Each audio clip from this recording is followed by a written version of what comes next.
দিন শেষ হয়ে এসেছে, একটু পরেই সূর্য অস্ত যাবে। এমন সময় এক নেকড়ে বিজন পথে যেতে যেতে দেখে পাশেই তার নিজের দেহের ছায়া পড়েছে।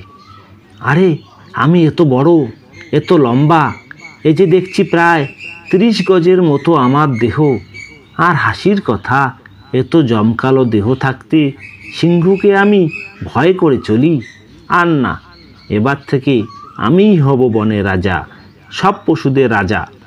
নেকড়ে যখন আত্মগর্বে মত্ত হয়ে এইরকম ভাবছে, তখন পাশের বন থেকে হঠাৎ এক সিংহ এসে লাফিয়ে পড়ে তাকে ফেলে দিয়ে খাবার জন্য তার উপর বসলো। ভুল ধরা পড়ল এবার নেকড়ের। সে অনুশোচনা করে তখন নিজের মনেই বলল, হায়, মিছে আত্মরম্ভিকতাই আমার এ মরণ ডেকে আনলো। নিজের শক্তি সম্পর্কে ভ্রান্ত ধারণা অনেক সময় লোকের পতনের কারণ হয়ে দাঁড়ায়।